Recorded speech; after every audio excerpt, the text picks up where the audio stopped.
Ruchonnet is from S&P Global Commodity Insights, and the title of his presentation is Africa Exploration Hotspots. Over to you, sir. Thanks very much. Ladies and gentlemen, thank you for coming. It's a pleasure for me to be here. Before we start, I would like to thank the organizers of this Africa Energy Week. It's a great pleasure for me to be here.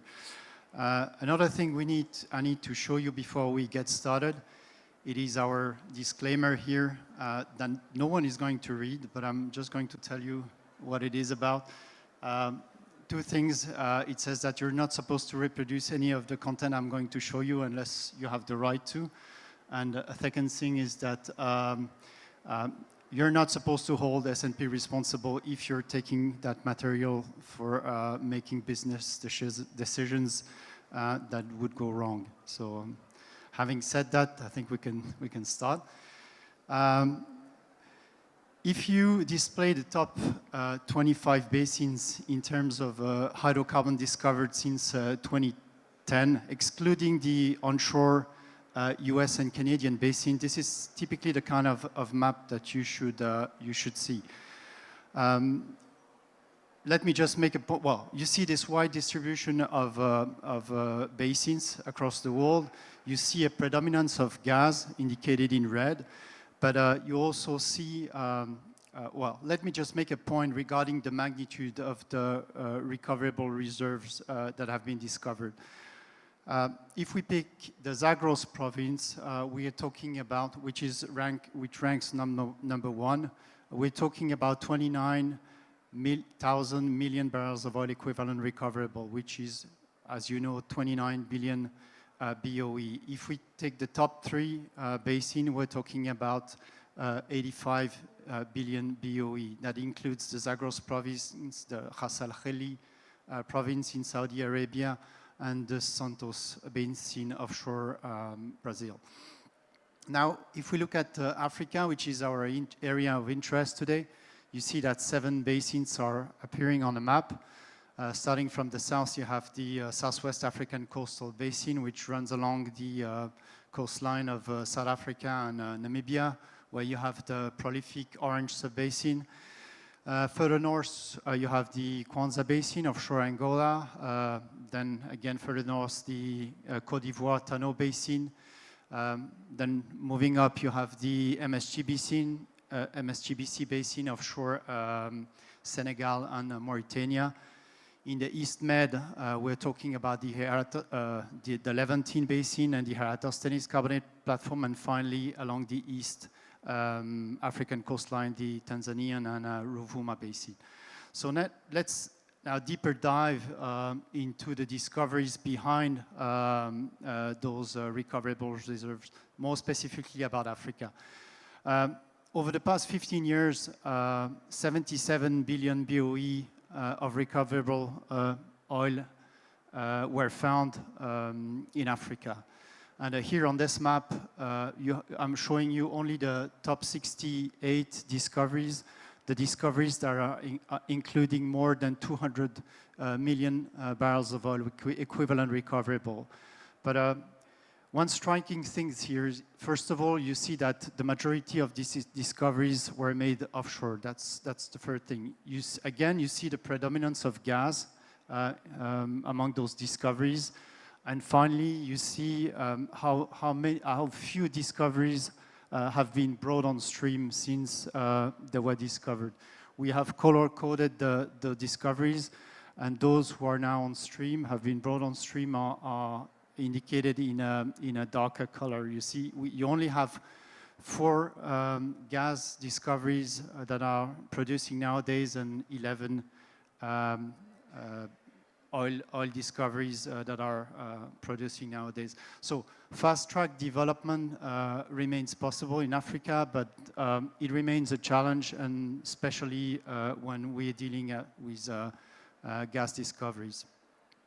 So let's continue our journey and across exploration trends, and let's have a look at the drilling activity that led to those discoveries. So here I've pulled out the exploration activity since 2076 up to present day, and I've also plotted the crude oil price in USD, and you see both trends are more or less mimicking, well, the drilling trend mimics the trend of the Brent price.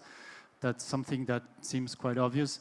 But if you look at the past 15 years, you start seeing some divergence. So first of all, you see this sharp decline in drilling activity, in exploration drilling activity that is taking place since 2010. And I think one of the main point we can make here is that since the last pandemic, since 2019, you see a complete divergence between the number of wells drilled every year and the crude oil price, which have more or less recovered since that period.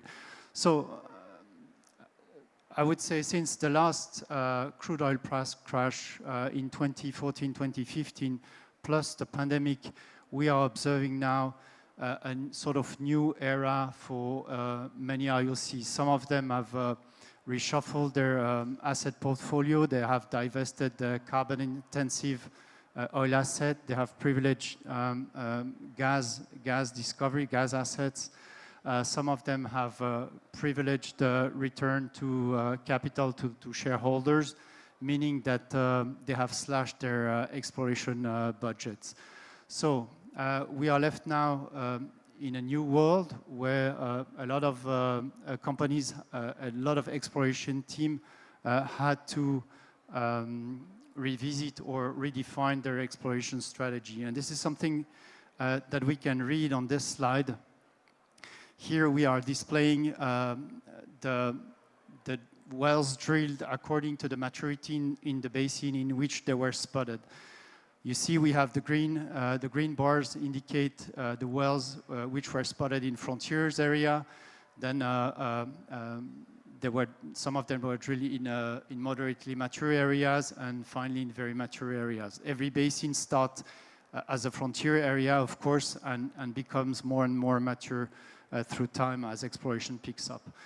One striking thing here is that you see from the last crude oil price crash in 2014, 2015, you see that one category of basin is no longer being explored now. So the moderately mature basin are left aside, and we're seeing operators either going for very mature basin or for in frontiers areas. So in other terms, that means that some operators are going for infrastructure-led exploration.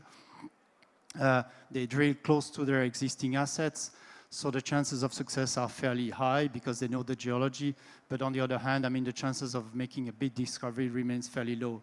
And in opposition to that, some companies go into frontier areas where the risks are fairly higher due to the frontier nature of the basin.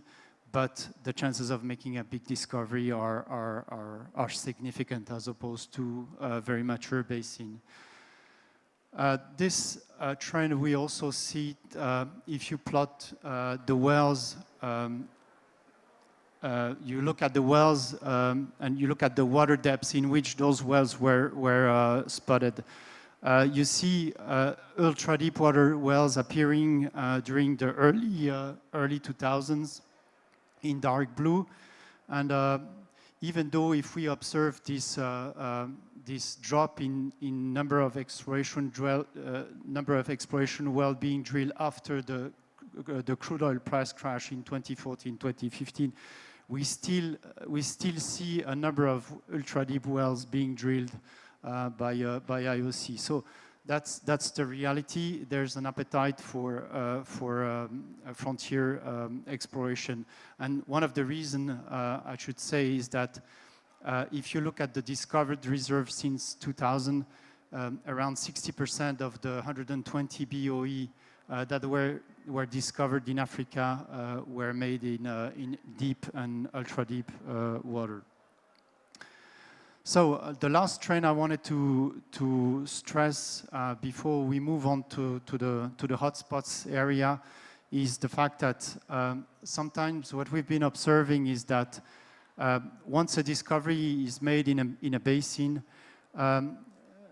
IOC's competitors tend to shift their focus into that basin and start drilling in that basin. But the thing is that that doesn't necessarily result in more wells being drilled all over Africa. It's just sucks some wells that were used to be planned in other basin, and they just drilled in that specific basin. So we saw this in the Congo Fan during the mid-90s, 90, and we recently observed this in the Orange Sub-Basin. And on the right side, I'm just showing you the licensing situation in the Orange Sub-Basin in the Namibian water, where after the Graph and Venus discoveries, a lot of companies picked some acreages and started drilling very, very quickly. So where are we now in terms of deep water or frontiers exploration? So what we've seen is that there's a clear appetite for deep water exploration. So IOCs are willing to go for high risk, high reward exploration. What we've seen also is that there's a complexity of developing deep water assets. So sometimes there might be some discovery-led exploration being conducted just to, once you make a discovery in ultra deep waters, sometimes your NPV, your ability to monetize the discovery is fairly difficult. So what you do is, first of all, you appraise your discovery, and then you do some discovery-led exploration just to maximize the revenue of your asset. We also observed that IOC will probably continue to look for oil assets over gas, because that's obviously much easier to monetize. And finally, based on all these elements, we are seeing a couple of wells to be drilled along the African coastline in the coming months or years. So I'm going to walk you through some of these basins. I'm not going to cover all of them, because in the last part of my briefing, I would just like to stress some of the key element or the key factors to properly build some right monetization pathway. So let me start with the Namib Basin in offshore Angola. As some of you know, the South Atlantic can subdivide it in three different zones from a basin perspective. In the southern part, you have, I would say, the basins with more clastic reservoirs, which correspond to deep water fans and deep water turbidites. In the second zone, in the zone number 2, I should say, you have carbonate reservoir, which occur more frequently. Those carbonate fascies are associated also with evaporites that were precipitated during the opening of the South Atlantic. And finally, in the third area, again, you find those clastic reservoirs being prominent. So for the Namib Basin sits actually in the second interval, where we expect some carbonate reservoirs to be found. At the moment, there are three dry wells drilled in the basin, but we know that Azul and Total Energy are planning to drill 2 probes in the coming months or year. And so we expect some Synreef carbonates to be the main reservoir source by associated lacustrine shales.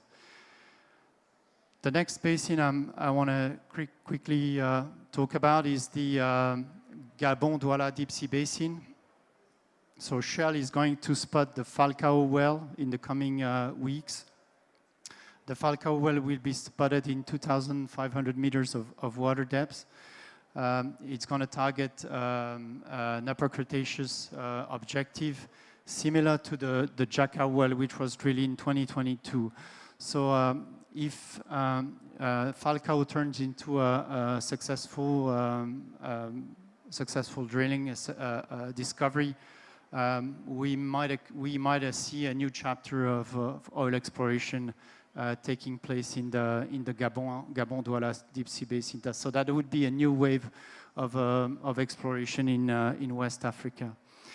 Further north, another basin to look at carefully, it is the Côte d'Ivoire Tano Basin, where Murphy Oil has 3 wells planned. The first well to be drilled will be Civet in the coming weeks. You see that, Civet is pretty much the same, has the same geology as Calao. Calao is the last discovery that was made in the basin. So that's going to be a promising prospect. We have limited information regarding the 2 other wells, but if you look at on the right side of my presentation, you'll see, first of all, we have plotted all here the success rate that we observe in the basin over the past over the past year since the exploration started in the basin, and you see from the last period that the success rate in the basin is quite significant. So we clearly expect Murphy Oil to carry on the more discoveries and be successful in their exploration campaign. The last basin I wanted to talk about is the Herodotus Basin in the East Mediterranean Sea. Early this year, ExxonMobil made a 2.5 TCF discovery, finding gas in 2 Cretaceous reservoirs.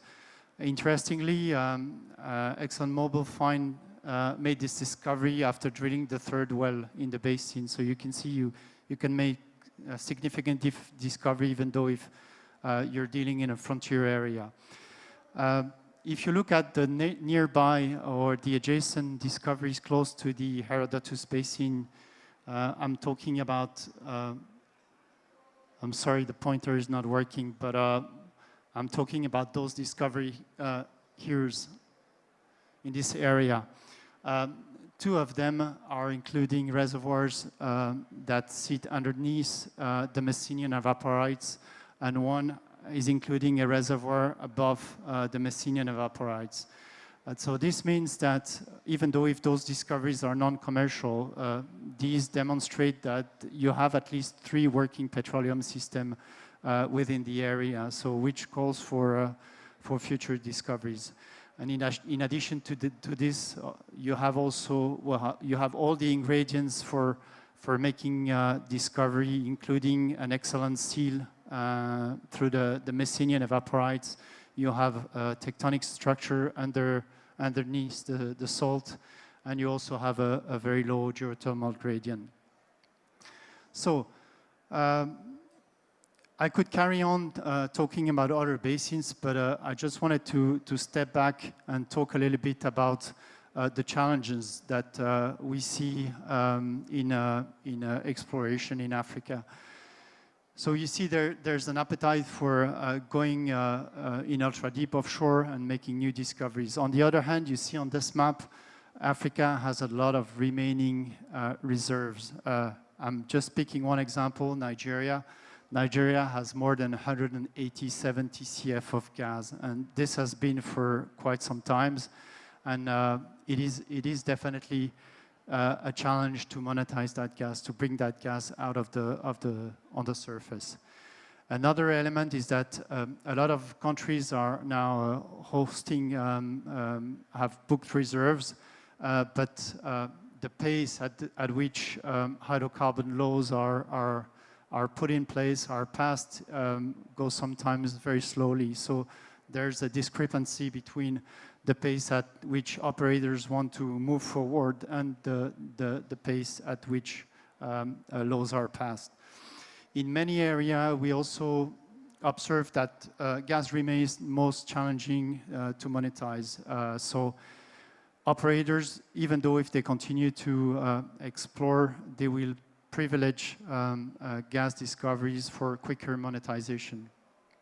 And finally, one last element, it is about the above ground risks and all that it represents. And I'm gonna walk you through a couple of those elements. On this slide, thanks to some of my colleagues who are taking care of this, we have been able to conduct some kind of geological, fiscal and geological modeling. And here I'm showing you the results of an asset, of an hypothetical asset that includes 350 million barrels of oil recoverable, situated in a particular condition. I'm talking about a reservoir at 2,900 meters depth in a water depth of 1,500 meters. So what we've taken is we've taken three price scenarios: a low case scenario with a crude oil price at $47, another base case scenario with a crude price at $72, and a high case with a crude price at 97 per barrel. We have taken all these parameters into consideration, and we've run them through the various PSAs that are not actually in place. I'm not going into the details of all of them, but I'm just going to take two examples. If you take a base case scenario with a crude oil price at $72 per barrel, you see that if you take the Nigerian PSA post-PIA, the NPV, the net present value of your asset, is $480 million with a base case scenario.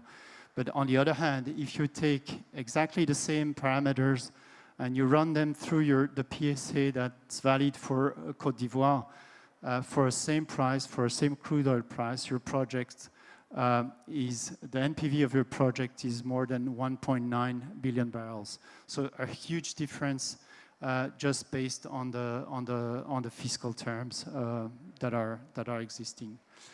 Another element is that if you start taking into consideration oil and gas risks and legal and contractual elements, so now you can start benchmarking, you can start comparing from one country to another how they fit. And surprisingly, countries who've had a very long history in terms of hydrocarbon production don't necessarily show up the best along this benchmark. And surprisingly, we see that countries with no production actually are looking quite good. So that's probably the reason why they managed to attract investments. I'm gonna wrap up here. Just some key takeaways about this briefing. Capital is agnostic. It flows where the terms are the best, where the above ground risks are the lowest. So that's a fact. We still see an appetite for exploration drilling. That's in deep water. That's going to continue. There's an appetite from the IOCs to see an acceleration in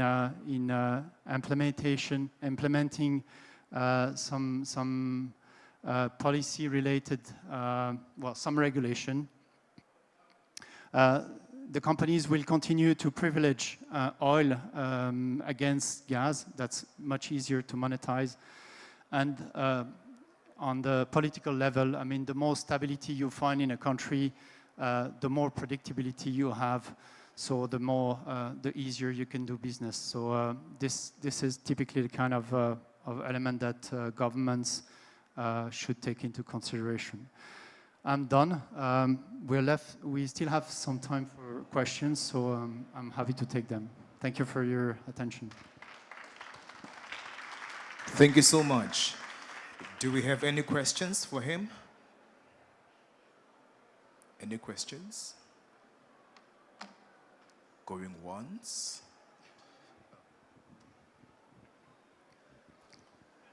I think some of the statistics that come from your slides and some from your colleagues, etc., in terms of the direction of drilling and who's doing it, the kind of missing piece, personally, I would love to see the statistics on, is the demographics of companies doing it.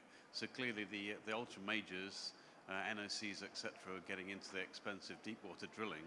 But in terms of some of the drilling rates that are dropping off that you showed in your slides, I don't know, my simplistic mind thinks that that's kind of the depletion, heavy depletion of the small and mid-sized cap companies who are exploring in that central area who would go after something smaller.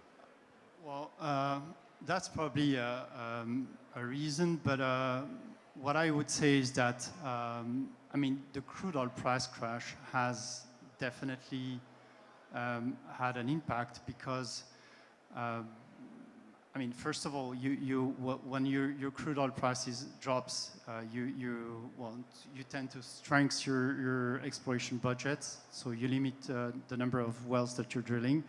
That's one thing. And as I said, I mean, with the pandemic, I'm not sure this is pandemic related, but what we've been observing is that some IOCs completely shift their minds. They started privileging capital return to shareholders. We've seen also that reserves replacement is no longer a mantra. If you look at the data back to the early 2015s, I would say, you're seeing that IOCs are no longer replacing their reserves from one year to another. So a lot of things have changed, and yeah, so that's why I said I think we have entered into a new era. So that doesn't really completely answers your question, but I mean, from an IOC or from a major's perspective, I think that's part of the explanation. All right, thank you so much. A round of applause.